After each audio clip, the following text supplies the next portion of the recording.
Dans les terres où les rivières murmurent des secrets plus anciens que les hommes, une histoire prend racine, celle de Maïna et du salon que l'on nomma son paradis, sans savoir qu'il ouvrait en réalité une porte sur les abysses, une porte que nul n'aurait jamais dû franchir. À 28 ans, l'âge où les rêves s'effritent ou se forgent dans le feu, Maïna avait décidé que sa vie ancienne n'était plus qu'un linceul de cendres. Elle avait entassé les fragments de son passé dans un vieux sac usé, couvert de la poussière de ses espoirs déçus, puis, sans un regard en arrière, sans une larme pour ce qu'elle laissait, elle avait fui Homais, ce lieu de peine et d'humiliation. Elle ne pensa pas une seule seconde à cet ancien salon où sa patronne la brisait chaque jour, là.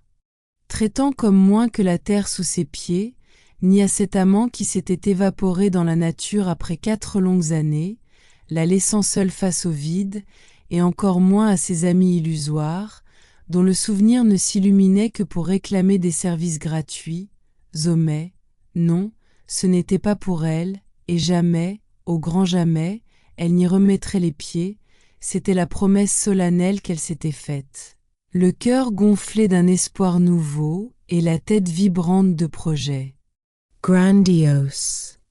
C'est ainsi, portée par cette vague de renouveau, que Maïna arriva dans une petite communauté du nom d'Ekemo, un havre de paix niché au creux d'une nature généreuse, un coin de terre paisible et étonnamment abordable, un refuge pour son âme fatiguée, mais ce que les sourires des habitants ne lui avaient pas dit, c'est que cette tranquillité avait un prix, un tribut terrible que la communauté payait en silence, et que la rivière qui l'abordait, miroir changeant du ciel, cachait dans ses profondeurs un secret bien plus ancien et plus sombre que le village lui-même.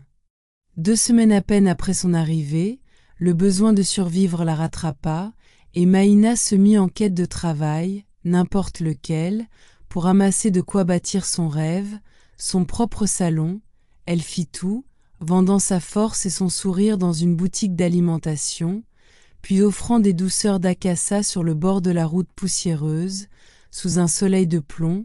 Un mois plus tard, la maigre bourse qu'elle avait réunie semblait enfin suffisante pour se lancer. Mais la réalité la frappa de plein fouet. Les loyers des boutiques étaient une montagne infranchissable. Avec sa poignée de francs, elle ne pouvait même pas espérer couvrir la moitié d'un bail.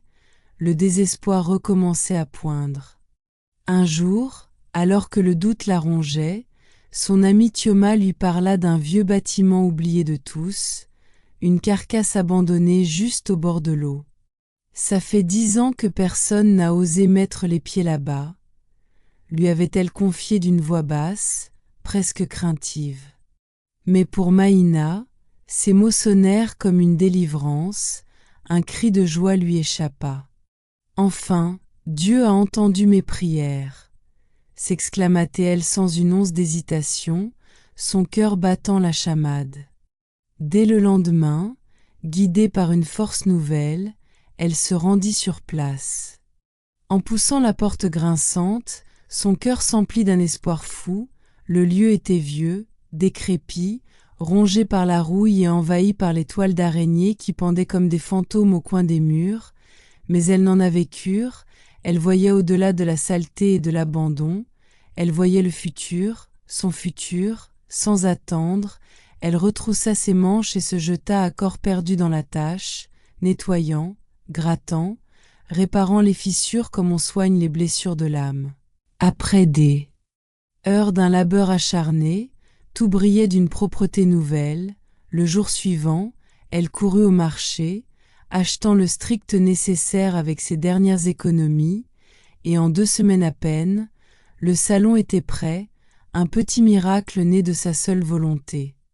Elle le baptisa le paradis de Maïna, un nom qui sonnait comme une promesse de bonheur et de beauté, mais tandis qu'elle s'installait, fière de son œuvre, les habitants la regardaient passer avec des yeux étranges, des yeux remplis d'une peur qu'elle ne comprenait pas. Ce bâtiment, il évitait comme la peste depuis toujours, un lieu maudit, murmurait-on. Mais Maïna, aveuglée par son enthousiasme, s'en fichait. Pour elle, C'était une bénédiction d'être si proche de cette rivière, si calme, si majestueuse. Les semaines passèrent, puis les mois s'écoulèrent dans un silence assourdissant, pas un seul client, pas même une mouche ne franchissait le seuil de son paradis.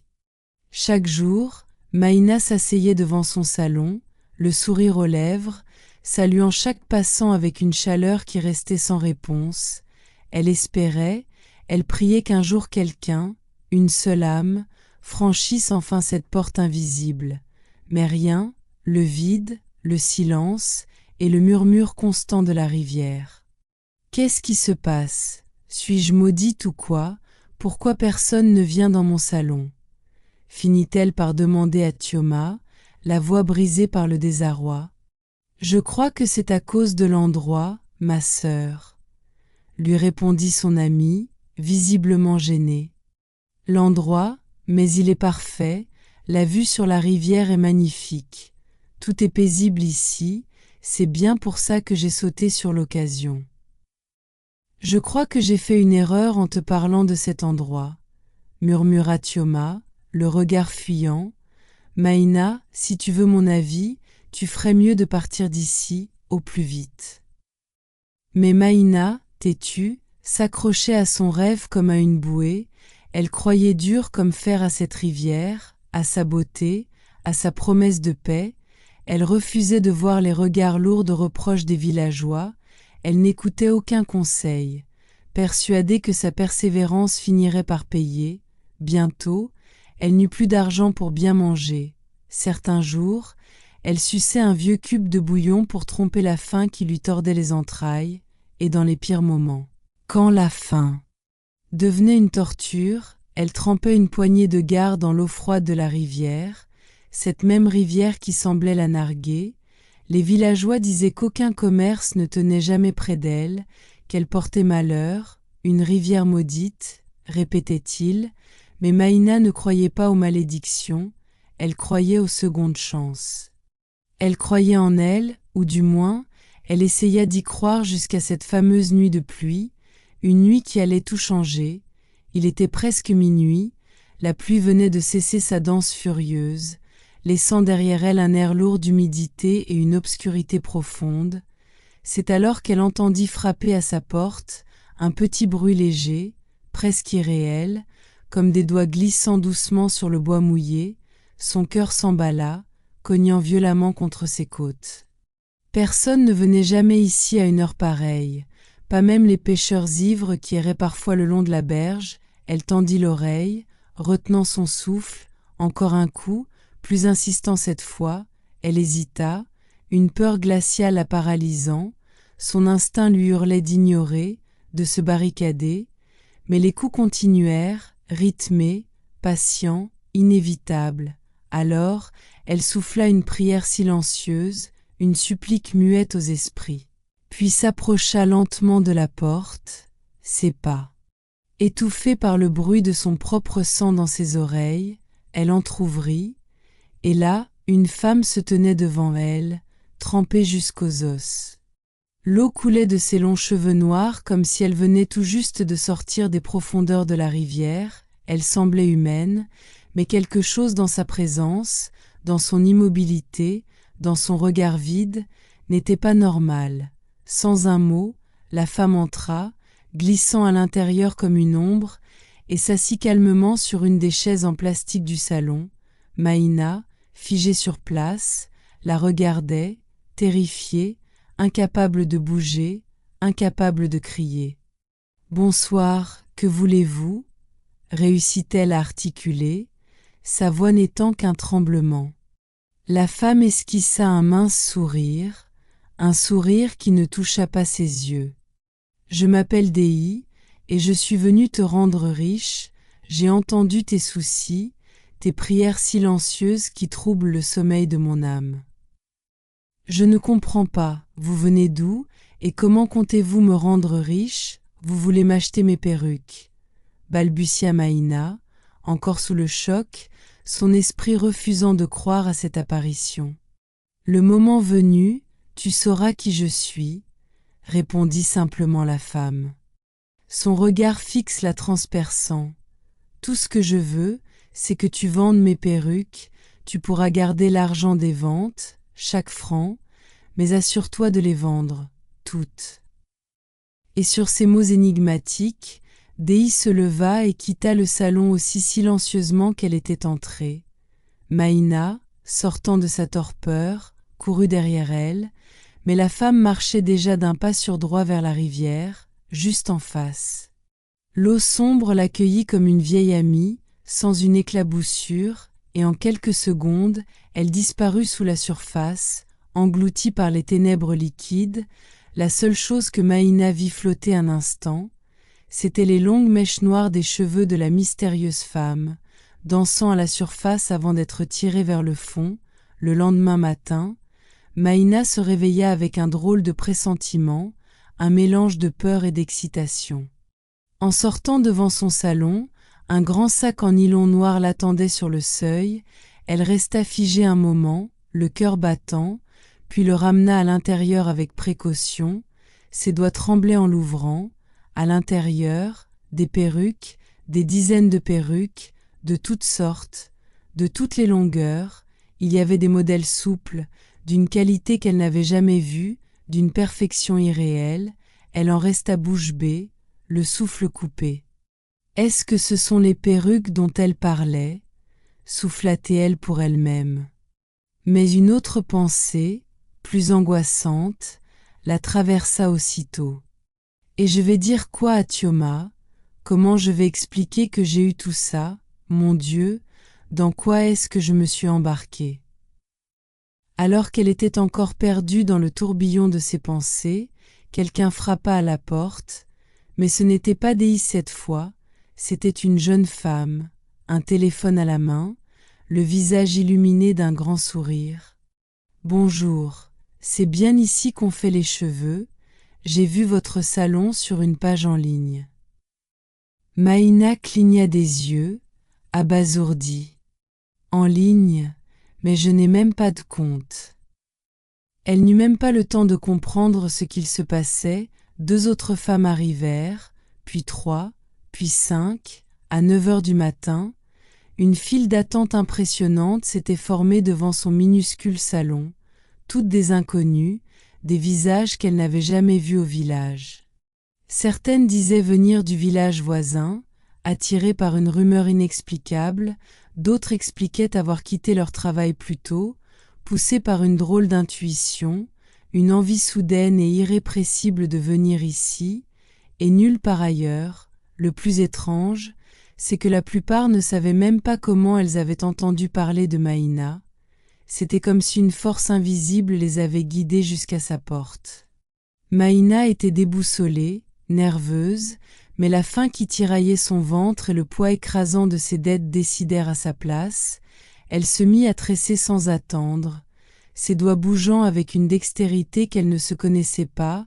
Avant la tombée de la nuit, elle avait coiffé 5 femmes sur la quinzaine venue ce jour-là, et parmi elles, plusieurs achetèrent ces nouvelles perruques sans même discuter le prix, un prix exorbitant qu'elle avait fixé au hasard. Et elles en vendirent assez pour gagner une somme folle en une seule journée. Quand les dernières clientes furent parties, laissant derrière elles l'odeur du parfum et le bruit de leurs rires, Maïna s'assit par terre, au milieu de son salon, la bouche grande ouverte, les yeux fixant le vide. Elle ne savait même pas si elle devait pleurer de joie ou s'inquiéter de ce miracle soudain. Est-ce que je suis en train de rêver ou c'est un piège? Qu'est-ce que j'ai déclenché exactement? Elle pensa même un instant à prendre l'argent et à fuir, à tout laisser derrière elle. Mais cette nuit-là, Dei lui apparut en rêve, son visage toujours aussi calme et son regard toujours aussi fixe. « Ne quitte jamais ce bâtiment, rénove-le à ton goût, fais-en un palais, et ouvre-le chaque jour quand tu te réveilles. » Chaque matin, sans faute, Maïna trouvait un sac noir rempli de nouvelles perruques, plus belles les unes que les autres, déposées devant son salon. Elle poussait un long soupir, un mélange de gratitude et de crainte. Le ramenait à l'intérieur, puis reprenait son travail. devenant peu à peu l'esclave de son propre succès. Et sans vraiment comprendre comment, le paradis de Maïna est devenu un nom que tout le monde connaissait dans le village et même bien au-delà. On murmurait que son salon n'était pas comme les autres, que là-bas, on ne se contentait pas de se faire belle, on y retrouvait la joie de vivre, la confiance perdue, une jeune fille timide, qui ne levait jamais les yeux du sol, est ressortie en dansant et en se filmant, rayonnante de bonheur, une autre.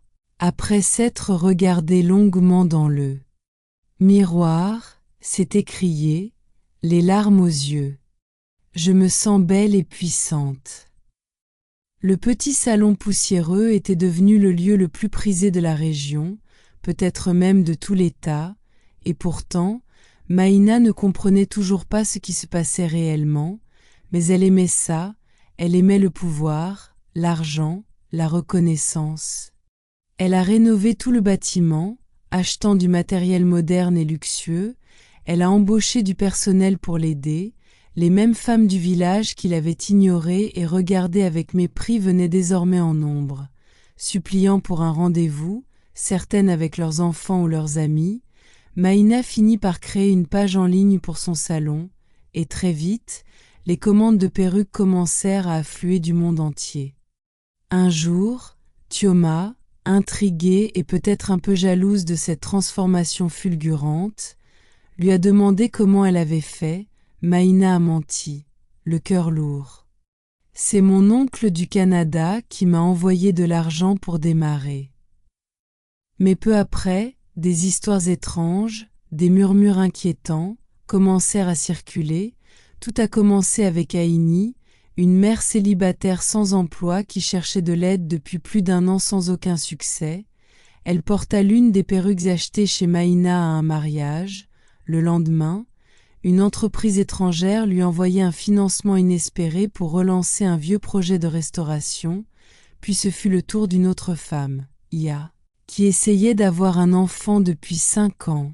En 2 jours après avoir acheté sa perruque, elle tomba enceinte. Et ensuite, il y eut Bulma, une étudiante discrète, toujours assise au fond de la classe, invisible aux yeux de tous. Elle posta une courte vidéo d'elle avec sa nouvelle perruque noire, et le lendemain matin, elle avait 1 million de vues et une marque la contactait pour un partenariat. Personne ne comprenait comment leur vie changeait si brusquement, si radicalement. Tout ce qu'elle savait, c'est qu'à partir du moment où elle portait l'une de ces perruques magiques, quelque chose se transformait en elle et autour d'elle. Maïna elle-même n'en revenait pas. Chaque jour, elle recevait des témoignages de clientes, des récits de miracles, tous liés à ses perruques.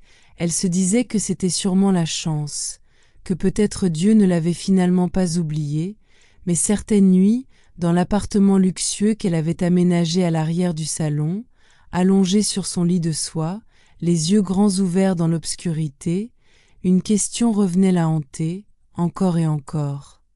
Pourquoi ces perruques ont-elles cet effet-là, et qui est vraiment Dei? Ce que Maïna ignorait, c'est que quelqu'un l'observait depuis le début, chaque matin, Mama Alaké, une femme d'une 60aine d'années au visage rond et aux bras solides, installait sa petite table de beignets juste à quelques pas du salon. Toujours accompagnée de sa Bible usée, elle gardait l'œil vif, un regard qui voyait au-delà des apparences. Son mari, de son vivant, l'appelait la prophétesse du village. Elle riait quand on disait ça, mais dans le fond, rien ne lui échappait. C'est elle qui a remarqué les premiers signes anormaux. D'abord, toutes ces femmes qui arrivaient en masse, comme des fourmis attirées par du sucre, leurs yeux brillant d'une lueur étrange, puis les perruques, trop belles, trop parfaites, presque irréelles. Et enfin, une nuit, Mama Alaké a fait un rêve terrible.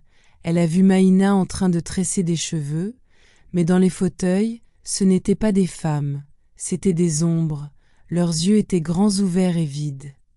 Et dans le miroir du salon, ce n'était pas leur visage qu'on voyait, c'était de l'eau, une eau sombre et mouvante. Le lendemain matin, Mama Alaké est allée voir Maïna. elle s'est approchée calmement, l'a regardé droit dans les yeux et lui a dit doucement: « Ma fille, je ne sais pas quel esprit t'a donné ce don, mais écoute-moi bien. Quand c'est Dieu qui donne, c'est lent, ça construit pierre par pierre, mais quand c'est l'eau, elle te noie dans sa bénédiction, elle te donne tout d'un coup, et puis elle t'arrache les pieds, elle prend ton âme en retour. » C'est ce que Mama Alaké a dit, ces paroles flottant dans l'air chargé du salon. Maïna a souri poliment, un sourire crispé. « Maman, c'est juste que les affaires marchent enfin. » Mais à l'intérieur, son ventre se nouait, une angoisse glacée l'envahissant, parce qu'elle ne pouvait pas expliquer pourquoi ses mains se mettaient à trembler chaque fois qu'elle touchait une nouvelle perruque de Dei. Un soir, vers 21h, la pluie a commencé à tomber violemment, martelant le toit de tôle comme des poings en colère. Le tonnerre grondait au-dessus de la communauté, et les éclairs déchiraient le ciel de leurs cicatrices blanches et aveuglantes. Maïna était seule dans son salon, les mains serrées autour d'une tasse de thé fumante, essayant de calmer les tremblements de son corps. Les cauchemars étaient revenus, plus vifs, plus terrifiants, de l'eau coulant des miroirs, des voix murmurant son nom à ses oreilles, des mèches de cheveux sur les mannequins qui bougeaient toutes seules dans l'obscurité. Elle essayait d'ignorer ces signes, de se persuader qu'elle était juste fatiguée, mais au fond d'elle, elle sentait que quelque chose clochait sérieusement, que le paradis qu'elle avait construit n'était qu'une façade cachant un abîme, et soudain, on frappa à la porte, son cœur bondit dans sa poitrine. « Personne ne devrait être dehors par un temps pareil, » murmura-t-elle, la gorge nouée par la peur. Elle ouvrit la porte avec des mains tremblantes, et là, devant elle, Dei, trempé jusqu'aux os comme la première fois, son visage impassible. « Est-ce que tu aimes ce que tu es devenu ?» demanda-t-elle d'une voix calme qui contrastait avec la fureur de l'orage. Maïna la fixa un instant, puis sourit faiblement, un sourire de défi et de désespoir. « Oui, oui, j'aime ça. » Dei entra sans rien dire de plus et posa une grande boîte dorée sur la table. Une boîte qui semblait rayonner d'une lumière propre. « Ces perruques sont spéciales, » dit-elle, « elles sont faites pour ceux qui veulent des changements soudains et radicaux dans leur vie. » Maïna s'agenouilla près de la boîte et l'ouvrit doucement, le souffle court. À l'intérieur, les perruques brillaient légèrement, comme si chaque mèche contenait une étoile prisonnière. Les mains de Maïna tremblaient de plus belle. « Je ne sais pas si je dois continuer tout ça, » murmura-t-elle, plus pour elle-même que pour l'étrange visiteuse. Dei pencha la tête, une lueur d'agacement dans ses yeux sombres. « Alors, rejette le don, » dit-elle froidement, « mais si tu le fais, la rivière prendra bien plus que ce qu'elle t'a donné. » Puis, sans un mot de plus, elle disparut dans la nuit et la pluie. Maïna resta là, paralysée par la peur. Elle le savait maintenant, elle en avait la certitude. Elle avait conclu un pacte avec quelque chose de bien plus sombre qu'elle ne l'avait jamais imaginé, mais elle ne pouvait plus revenir en arrière, pas maintenant, pas avec la richesse, la gloire et la notoriété qu'elle avait enfin acquises. C'était tout ce qui comptait, se répétait-elle pour se convaincre. Le lendemain, elle posta les nouvelles perruques sur sa page en ligne à des prix exorbitants. En légende, elle écrivit clairement, comme un avertissement déguisé, pour celles qui veulent briller d'un éclat inégalé. Les commandes affluèrent immédiatement, des femmes prêtes à tout pour une part de ce miracle. Mais 3 jours plus tard, la nouvelle tomba comme un coup près. Nancy Blue, une célèbre influenceuse et cliente récente de Maïna, fut retrouvée morte dans son appartement. La perruque brillante qu'elle avait achetée chez Maïna était encore sur sa tête. Intacte, magnifique. Le rapport officiel disait qu'il n'y avait aucune trace de blessure, aucune effraction, rien, mais ce qui glaça le sang de tout le monde, c'est que ses poumons étaient remplis d'eau, comme si elle s'était noyée dans son propre salon, le plus troublant, c'est qu'il n'y avait pas de baignoire, pas la moindre goutte d'eau renversée, rien du tout. Pendant ce temps, le téléphone de Maïna ne cessait de sonner.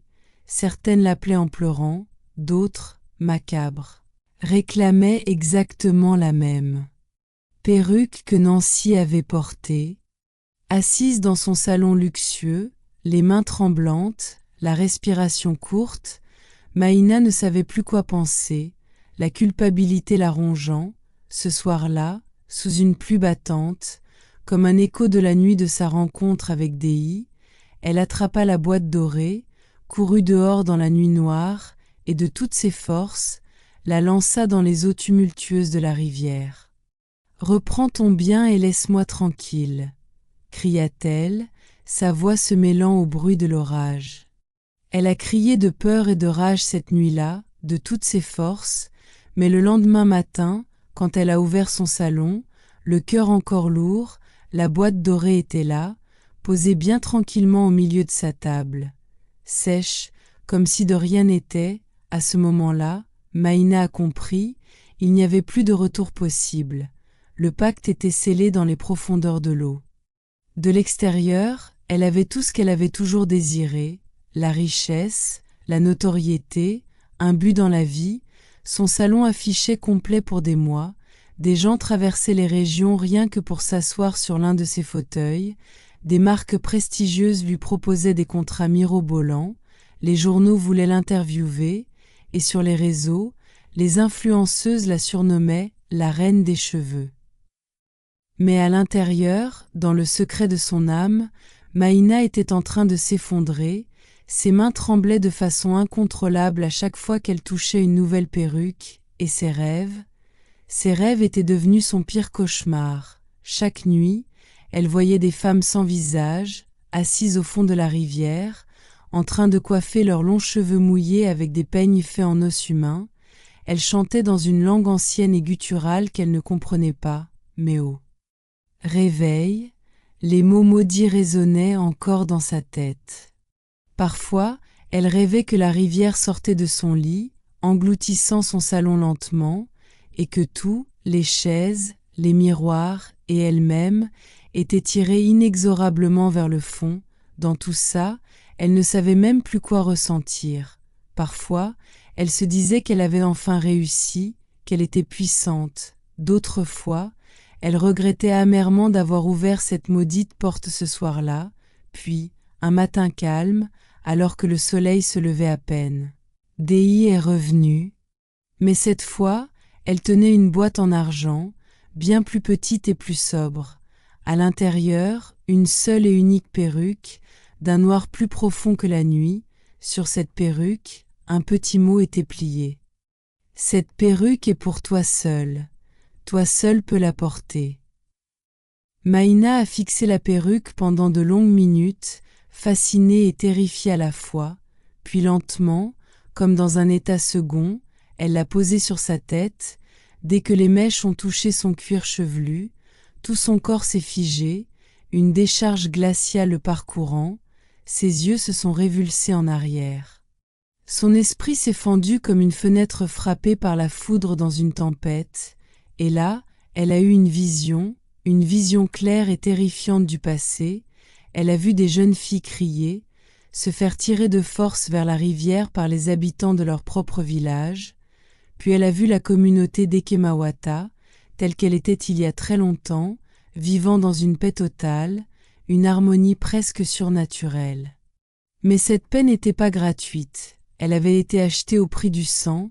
Dans cette région, un pacte ancien et terrible avait été conclu entre les hommes et l'esprit de la rivière.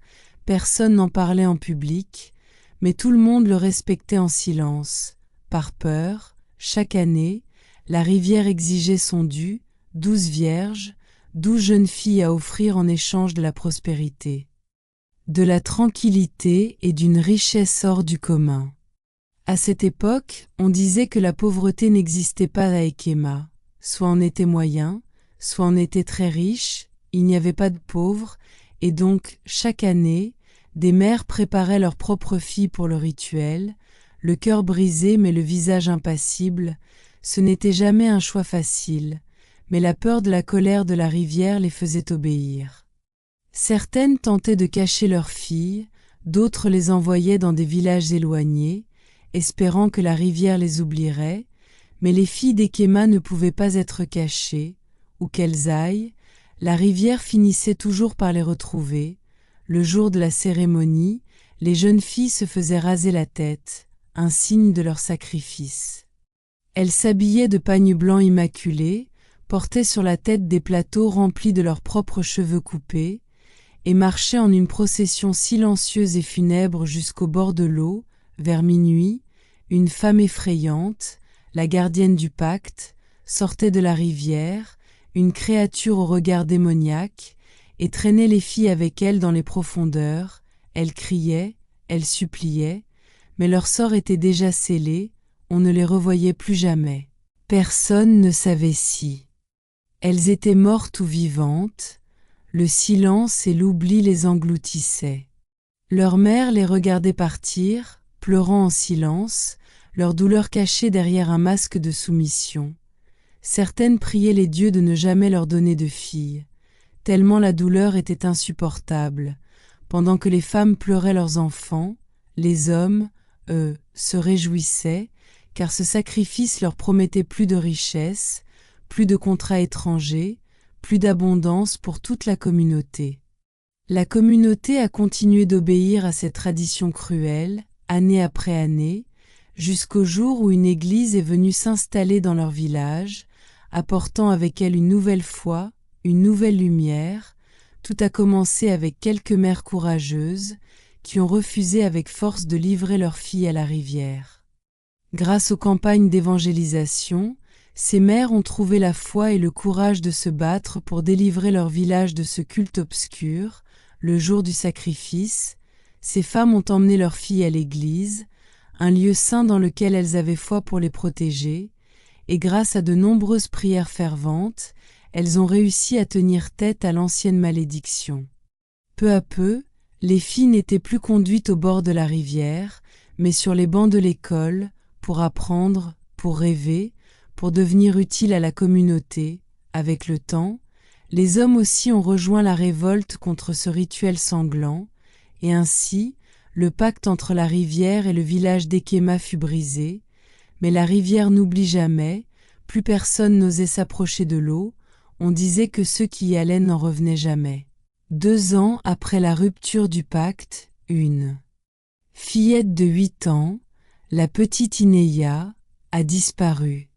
Le village entier s'est mobilisé, on a fouillé partout, dans la forêt, dans les champs, mais elle n'a jamais été retrouvée. Tout ce qu'on a retrouvé, ce sont ces minuscules sandales, l'une enfoncée dans la boue de la berge, l'autre flottant doucement au bord de l'eau, comme un adieu silencieux. Certains ont dit qu'elle s'était noyée, d'autres ont pensé à un enlèvement, mais personne n'a compris que la rivière avait commencé à préparer sa longue et terrible vengeance.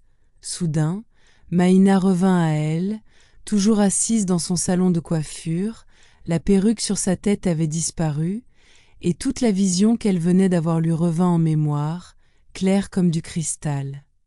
Dans quoi est-ce que je me suis embarquée? Pourquoi suis-je venue m'installer ici sans poser de questions? Et quel est mon rôle dans toute cette histoire de sang et d'eau? Mais il n'y avait personne pour lui répondre, alors elle a fait semblant de rien. Elle a continué son travail comme si elle n'avait jamais rien vu, les affaires allaient bien pendant un temps, aucun incident, ses perruques ne semblaient plus faire de victimes, le paradis de Maïna restait le salon le plus fréquenté d'Ekema et même au-delà. Mais quelques semaines plus tard, quelque chose de bizarre a commencé. Ses anciennes clientes, les plus fidèles, ne revenaient plus. Au début, ce n'était qu'une ou deux, puis le nombre a augmenté. Maïna ne s'en est pas trop inquiétée. Elle s'est dit qu'elles avaient peut-être déménagé ou qu'elles étaient trop occupées, mais chaque fois qu'elle essayait de les appeler, leur numéro était injoignable. Pourtant, le salon restait fréquenté, mais ce n'étaient que des nouvelles clientes, venues de loin, qui ne voulaient qu'une seule chose, acheter une perruque, et après leur achat, elles ne revenaient jamais, elles aussi, un après-midi, alors qu'il faisait une chaleur lourde et humide, une femme a fait irruption dans le salon, pieds nus, le pagne mal noué autour de la taille, le visage ravagé par les larmes. Elle a attrapé Maïna par le bras, ses doigts s'enfonçant dans sa chair, et a crié, sa voix rauque de douleur. « Ma fille a porté ta perruque et elle a disparu. » La femme s'est effondrée à genoux, en larmes, secouée de sanglots. « Je l'ai suppliée de ne pas sortir cette nuit-là, » sanglote-t-elle. Elle m'a dit qu'elle avait ressenti quelque chose d'étrange après avoir porté la perruque, puis elle a ajouté qu'elle sentait un appel qui venait de la rivière. Maïna est restée figée, la bouche grande ouverte, incapable de réagir, le sang glacé dans ses veines, mais elle a fini par rassembler un peu de courage et a répondu d'une voix qui se voulait ferme. « Mais en quoi ma perruque serait responsable de sa disparition ? Vous voulez détruire mon travail et ma réputation. Je vous en prie, partez d'ici. » a-t-elle crié, plus nerveuse que réellement en colère. Mais au fond d'elle, elle savait que quelque chose n'allait pas. Ce soir-là, dans sa chambre, elle n'arrivait pas à trouver le sommeil, elle réfléchissait sans arrêt, les paroles de la mère en pleurs résonnant dans sa tête. « Est-ce que je dois tout arrêter et fuir ?» se demandait-elle. « Mais si je le fais, Dei me détruira, je vais redevenir celle qui mendiait pour manger. » Elle s'est perdue dans ses pensées sombres et sans s'en rendre compte, elle s'est endormie, et dans son sommeil, elle a rêvé, elle voyait ses anciennes clientes, toutes ses anciennes clientes, portant de magnifiques perruques brillantes, marcher au ralenti, en une longue procession, en direction de la rivière. Elles avaient l'air calmes, paisibles, presque heureuses, comme si elles rentraient à la maison. Maïna s'est réveillée en sursaut, la respiration coupée, avec l'impression d'avoir avalé de l'eau. Mais son lit, lui, était parfaitement sec. Le lendemain matin, après avoir fini de tresser les cheveux d'une nouvelle cliente, elle sortit pour jeter des déchets, mais à peine avait-elle franchi le seuil qu'elle entendit une voix l'appeler depuis la rivière, une voix douce et familière. « Maïna, Maïna, c'est moi, Madame Augier. » Elle s'arrêta net, elle tourna la tête et là, devant ses yeux, Madame Augier, une de ses plus fidèles clientes, était dans la rivière, de l'eau jusqu'à la taille. « Madame Augier, mais que faites-vous là à cette heure-ci » Madame Augier sourit doucement, un sourire étrange et lointain. « Je suis en mission, je viens accueillir les autres, elles arrivent bientôt, je voulais juste te saluer en passant. » « Une mission? Quelle mission? De quoi tu parles ?» demanda Maïna, confuse et effrayée. Mais elle n'eut pas le temps de finir sa phrase. Devant elle, 10 de ses anciennes clientes du village avançaient vers la rivière, leurs mouvements lents et synchronisés, comme contrôlés par une force invisible. Elles étaient bien habillées, coiffées de longues perruques brillantes. Maïna cria leur nom, leur demanda de s'arrêter, de revenir. Aucune ne répondit, aucune ne tourna la tête. Elles continuèrent d'avancer silencieusement jusqu'à atteindre l'eau, et là, elles suivirent Madame Augier qui, à cet instant précis, révéla une longue queue de poisson scintillante à la place de ses jambes. Maïna, terrifiée, lâcha tout, courut à l'intérieur, attrapa ses clés et prit la fuite sans se retourner, s'enfuyant de son paradis devenu un enfer. Cette nuit-là, elle n'est pas rentrée chez elle. Elle s'est réfugiée dans un hôtel miteux hors du village, mais ce n'était que le début de sa descente aux enfers. Avec le temps, des événements étranges commencèrent à secouer la communauté d'Ekema. Des parents pleuraient la disparition soudaine de leur fille. Des hommes racontaient que leur femme était sortie un soir et n'était jamais revenue. Personne ne comprenait, mais la peur grandissait, s'insinuant dans chaque foyer. Le village entier est entré dans une ère de terreur. À partir de 18 heures, plus aucune femme n'osait sortir de chez elle, mais dans l'ombre, Mama Alaké observait, elle savait, elle avait averti Maïna, elle avait compris ce qui se passait, et elle attendait le bon moment pour agir, pour affronter le mal à sa racine. Cela faisait maintenant 1 mois que Maïna n'avait pas rouvert son salon, depuis sa dernière vision. Elle avait juré de ne jamais y remettre les pieds.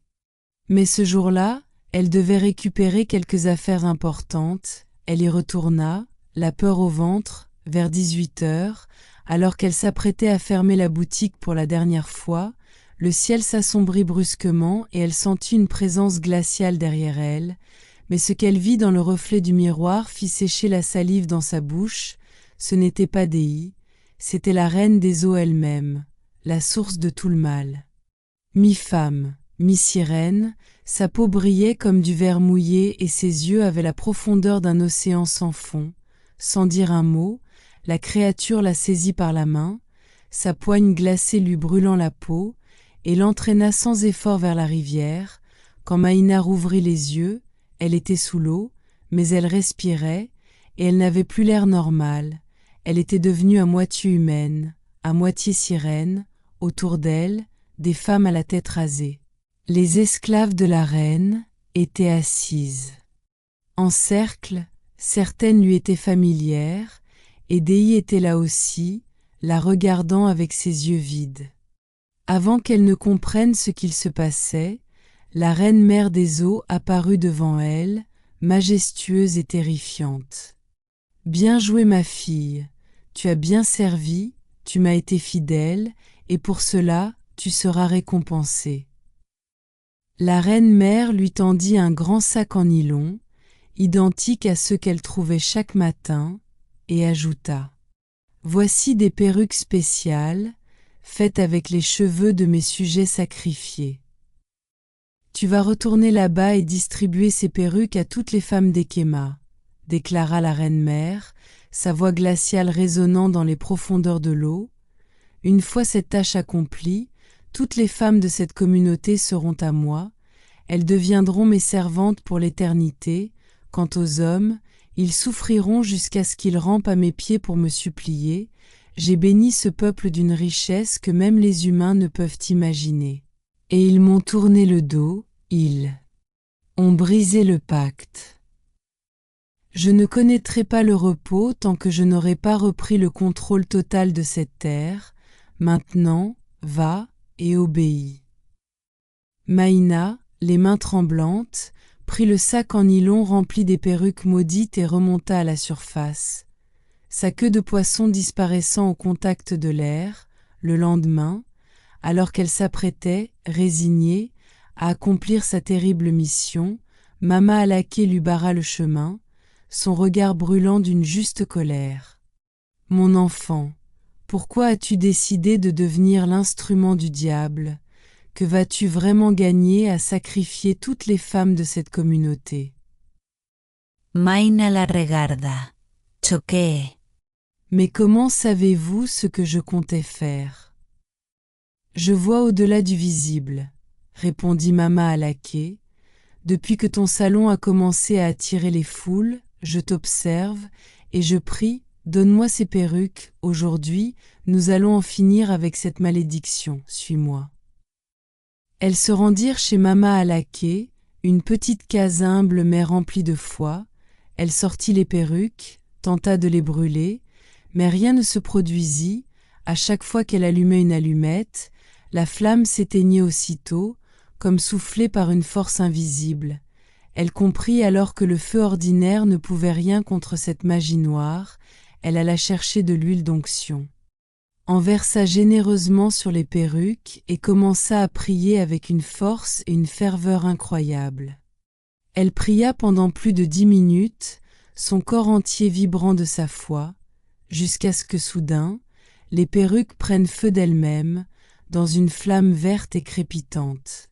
« Ce n'est que le début, la bataille n'est pas encore terminée, » déclara-t-elle, le visage en sueur, « et toi, Maïna, n'ose jamais retourner dans ce salon, et une fois tout ceci terminé, tu devras quitter cette communauté pour de bon. » Cette nuit-là, Maïna et Mama Alaké dormirent à l'église.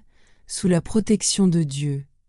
Pendant ce temps, sous la rivière, la reine-mère hurlait de rage, une rage qui fit trembler les fonds marins. Les perruques qu'elle avait confiées à Maïna étaient les plus puissantes qu'elle possédait, et maintenant, elles avaient été détruites.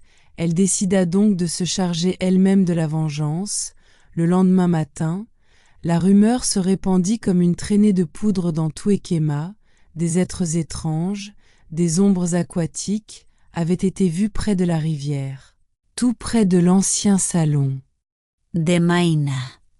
La moitié du village accourut, curieuse, mais en arrivant, ils s'enfuirent aussitôt, terrifiés par ce qu'ils voyaient. Mama Alaké, elle, savait que c'était le moment d'agir. Avec Maïna et quelques puissants hommes de Dieu à ses côtés, elle se dirigea directement vers la rivière, et là, la reine-mère surgit des profondeurs. Cette fois, elle était plus effrayante que jamais, avec une longue queue sombre, des yeux noirs comme la nuit et un visage déformé par la haine. Le combat final commença. Mama Alaké et les pasteurs prièrent avec ferveur, leur voix s'élevant comme un bouclier de lumière, pendant que la reine-mère et ses esclaves aquatiques ripostaient avec une violence inouïe, créant des vagues et des tourbillons. Le combat dura plus de 10 minutes, un affrontement titanesque entre la foi et les ténèbres, puis Mama Alaké entra elle-même dans l'eau, sa Bible à la main. Elle fit face à la reine-mère et commença à lire des versets à haute voix. Sa voix forte et assurée, plus elle lisait, plus le corps de la créature se tordait de douleur, comme s'il brûlait de l'intérieur. Et tout à coup, avec un cri strident, la reine-mère se transforma en un petit poisson noir, inoffensif. Mama Alaké le ramassa, sortit de l'eau, versa de l'huile d'onction sur le poisson, l'enflamma, puis enterra les cendres encore chaudes derrière l'église, pour sceller à jamais la malédiction. À ce moment précis, les femmes capturées par la rivière réapparurent sur la berge, redevenues normales, et même Dei, qui en réalité n'était autre que la petite Inéia, disparue des années plus tôt, réapparut sous sa vraie forme. Et pendant que tout le monde pleurait de joie, retrouvant leurs filles, leurs sœurs, leurs épouses, le salon de Maïna prit feu tout seul, dans un incendie purificateur qui ne laissa que des cendres. Tout revenait enfin à la normale dans la communauté d'Ekema, les familles se retrouvaient, les esprits se calmaient, et la rivière redevint silencieuse. Quant à Maïna, elle quitta Ekema pour toujours, partant s'installer loin, très loin, pour recommencer une nouvelle vie. Une vie simple, loin des pactes et des paradis illusoires.